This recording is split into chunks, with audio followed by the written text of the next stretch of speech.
Good morning students, मैं जयपुर से doctor Tripti Vijayvargiya SSN Subodh PG autonomous college से अपने यूट्यूब चैनल पर आप लोगों का फिर से वेलकम करती हूँ। और आज का टॉपिक मैं आपको बताना चाहती हूँ कि जैसा कि अपन ने लेबर लॉ शुरू कर लिया है, जिसको लेबर लेजिस्लेशन भी कहते हैं, उसका एक ओवरव्यू मैंने मेरे लास्ट वीडियो में आपको बताया है। आज बात करते हैं लेबर के बारे में कुछ इंपॉर्टेंट फैक्ट्स की। कौन से महत्वपूर्ण बातें हैं जो एक लेबर के लिए एक एम्प्लॉयर को पता होनी चाहिए, लेबर किसे कहा गया है और लेबर के बारे में क्या कहा गया है। तो जरा शुरू करते हैं। सबसे इंपॉर्टेंट चीज कहा यह गया है कि जो भी काम अगर व्यक्ति के द्वारा किया गया है तो वही लेबर बन सकता है। यानी अगर आप लेबर की कैटेगरी में देख रहे हो कि कौन लेबर है कौन नहीं है, तो only the work of man is undertaken under labour. बात समझ में आ गई? Work of man is counted only in labour.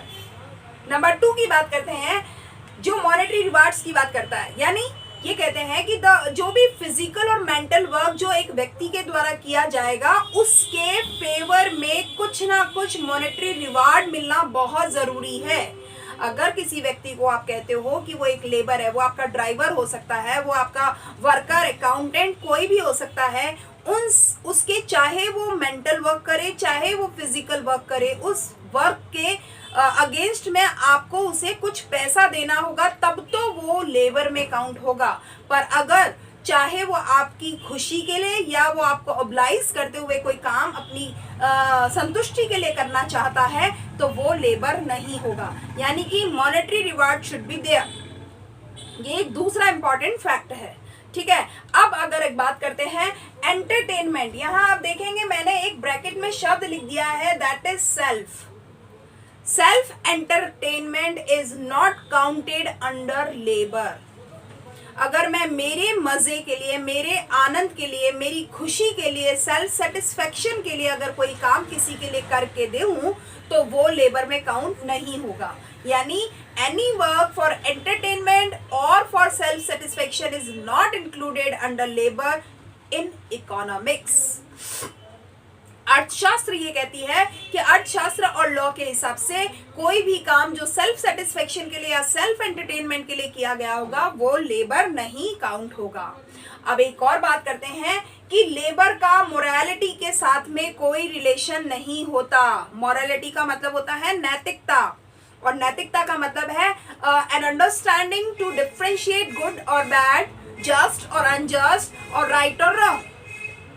क्या सही है, क्या गलत है, क्या न्यायपूर्ण है, क्या अन्यायपूर्ण है, क्या अच्छा है और क्या बुरा है, इन सब के बीच में अंतर करना, वो नैतिकता, वो जो समझ है, वो समझ का किसी भी काम के साथ कोई संबंध नहीं है। यानी आप इसको ऐसे समझ सकते हैं कि मान लीजिए आप किसी एक व्यक्ति को सुपारी देते हैं कि उसका मर्डर करना है, इसके एवज में मैं आपको 5 लाख रुपया देता हूँ।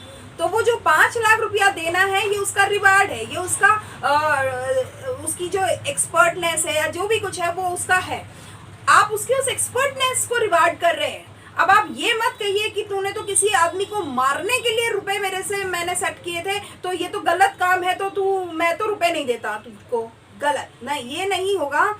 लेबर का संबंध नैतिकता से कतई नहीं होता। लेबर का संबंध उसके रिवार्ड से होता है, और वो रिवार्ड आप उसको अच्छे काम करने या बुरे काम करने या सही काम करने या गलत काम करने के लिए दे रहे हो, इससे उसका कोई संबंध नहीं है। यानी नैतिकता से लेबर का कोई संबंध नहीं है। श्रम श्रम होता है और नैतिकता अलग चीज है। श्रम का रिवार्ड एक श्रमिक का अधिकार होता है। ठीक है, तो आप उसे नैतिकता से नहीं जोड़ सकते। ये एक इम्पॉर्टेंट चीज है। अगर आप किसी को ये कंप्लेन कर दें कि सर ये मेरे से देखो किसी आदमी को मैंने इसको मारने के लिए कहा था और अब ये मुझसे रुपए मांग रहा है, जबकि मारना तो गलत है, तो आप अगर उसके लिए फेवर चाहते हो ना कि आपको कोई पक्ष करे आपका, तो ये गलत होगा। क्योंकि लेबर आपने जो उससे कर काम में लिया है, उसको अगर हायर किया था, तो you have to be paid, आपको उसका पेमेंट करना पड़ेगा। राइट, तो कोई रिलेशन नहीं होता मोरालिटी के साथ में लेबर का। एक और चीज, वर्क डन बाय एनिमल्स और बर्ड्स आर नॉट लेबर। अगर किसी पक्षी के द्वारा या किसी जानवर के द्वारा कोई काम किया जाता है तो वो भी अर्थशास्त्र लॉ की भाषा में लेबर नहीं है। ये बात हमें समझ में आ जानी चाहिए कि जानवर के द्वारा, जैसे सर्कस में है, अगर एक हाथी है उसको यूज किया जा रहा है तो हाथी का मालिक उसका जो पैसा लेगा तो हाथी लेबर नहीं है, वो उसका एक तरह से फीस कह लो, उसका रेंट कह लो या उसके सर्विस चार्जेस कह लो, वो ले रहा है, लेकिन हाथी का जो महावत है वो उनका लेबर नहीं है, ना ही हाथी उनका लेबर है। बात समझ में आ रही है? क्योंकि हाथी के महावत को यूज नहीं किया गया, यानी उसके श्रम को यूज नहीं किया गया, और श्रम था जानवर का, और जानवर के श्रम को आप लेबर मान नहीं सकते। तो यहाँ ये थोड़ी सी जो चीजें हैं वो लेबर नहीं है, वो केवल सर्विस दे रहा है और हायर किया है, आप उसको पे कर रहे हैं, वो लेबर नहीं है। ठीक बात है? ये समझ में आ जाना चाहिए कि पक्षी और जानवर के द्वारा किया गया कार्य लेबर नहीं होगा। लेबर में केवल work done by man, human being, वो ही लेबर में काउंट होता है। ये तो हो गई बात सारी वो फैक्ट्स की जो कि हम बात कर रहे हैं लेबर के बारे में कही गई है। अब जरा बात करते हैं लेबर कितनी तरीके के होते हैं, कितने टाइप्स के होते हैं, कितने काइंड्स के होते हैं। तो मैंने आपको मेरे लास्ट वीडियो में भी बताया था कि लेबर के टाइप्स होते हैं। आप बिल्कुल भी कंफ्यूज नहीं होंगे कि वो टाइप्स और ये टाइप्स में थोड़ा बहुत जो डिफरेंस आ रहा है वो क्यों आ रहा है। बिल्कुल भी कंफ्यूज होने की कतई भी जरूरत नहीं है, क्योंकि ये जो बेसिस है हम उनके स्किल्स के बेस पे कर रहे हैं, यानी जो नेचर ऑफ वर्क होगा उसके बेस पे कर रहे हैं। तो जरा ध्यान देंगे, हम इनको अगर बाइफरगेट करते हैं या कैटेगराइज करते हैं तो इसे 3 कैटेगराइजेशन दिया गया है। एक होता है फिजिकल एंड मेंटल लेबर, एक होता है स्किल्ड और अनस्किल्ड लेबर, एक होता है प्रोडक्टिव एंड अनप्रोडक्टिव लेबर। तो जरा समझने की कोशिश करते हैं ये तीनों लेबर कैसे होते हैं। तो देखो, फिजिकल और मेंटल लेबर की अगर हम बात कर रहे हैं तो जो फिजिकल लेबर होता है वो अपनी शारीरिक ताकत को यूज करके और अपना बेस्ट देता है और उस काम को पूरा करता है। कैसे? जैसे मान लीजिए एक रिक्शा खींचने वाला जो व्यक्ति होगा और एक जो पेंटर होगा, ध्यान दीजिएगा मैंने क्या कहा, पेंटर क्रिएटिव वर्क कर रहा है, वो अपना दिमाग लगा के काम कर रहा है, अपनी रचनात्मकता का परिचय देगा एक पेंटिंग बनाने में, और रिक्शा पुलर जो है वो अपनी शारीरिक क्षमता का परिचय देगा। तो ये दोनों लोग अलग अलग नेचर का वर्क कर रहे हैं। तो कहा ही जाता है जब एक व्यक्ति अपनी शारीरिक क्षमता का उपयोग करके उस काम को परफॉर्म करता है वो तो है फिजिकल लेबर। ठीक है, अगर फैक्ट्री में काम करने वाला व्यक्ति हो सकता है, कोई ड्राइवर हो सकता है, कोई कुली होता है जो सामान उठाने वाला होता है वो हो सकता है, ये सब लोग जो होते हैं ये अपनी शारीरिक क्षमता के हिसाब से काम को करते हैं, इनको हमने फिजिकल लेबर कहा है। अब अगर बात करें मेंटल लेबर की, तो मेंटल लेबर वो लेबर होता है जिसमें वो अपना दिमाग लगा के अपने स्किल्स को यूज करके, अपनी नॉलेज को और अनुभव को यूज करके उस काम को करता है। तो ये इसमें मेंटल फैटिग होता है। ध्यान दीजिएगा, अगर फैटिक की बात करें तो मैंने आपको इंडस्ट्रियल मैनेजमेंट में फैटिक के बारे में बहुत कुछ टाइम पे बताया है, फिर से बताती हूँ। फैटिक का मतलब होता है थकावट। तो जो थकावट की बात करेंगे, एक थकावट होती है शारीरिक थकावट और एक थकावट होती है मानसिक थकावट। जब हम, जैसे मान लीजिए एक बहुत बढ़िया हमने एक आर्टिकल लिखा है, उस आर्टिकल को लिखने के बाद अगर हमें एक थकावट महसूस होती है तो हमने बैठे बैठे सिर्फ लिखा ही तो था, फिर ऐसा क्या, हम एक बेचारे वो रिक्शा खींचने वाले या एक कुली से पूछिए उसने कितनी थकावट आई होगी। तो दोनों की थकावट अपनी अपनी जगह बिल्कुल जायज है, बिल्कुल रीजनेबल है। जो आर्टिकल लिख रहा है उसके लिए मेंटल फैटिग हुआ है और जो रिक्शा खींच रहा है उसके लिए फिजिकल फैटिग हुआ है।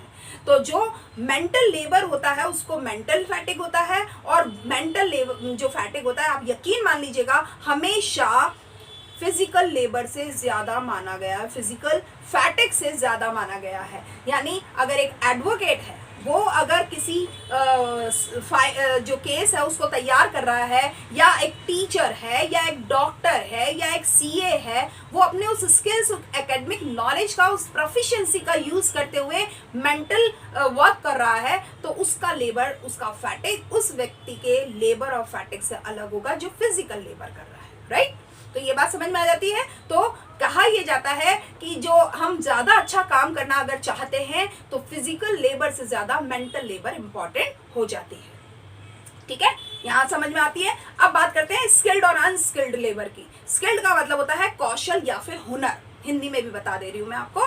तो स्किल्ड यानी कौशलमंद व्यक्ति, किसी के पास कोई हुनर है, तो ये वो चीज होती है जिसमें उसको कहना चाहिए उसी काम को करने के लिए उसके पास स्पेशल नॉलेज है, उसकी लर्निंग है, या फिर उसके पास ट्रेनिंग या एफिशिएंसी है, ताकि कि उस काम को वो और बेहतरीन तरीके से कर सकता है।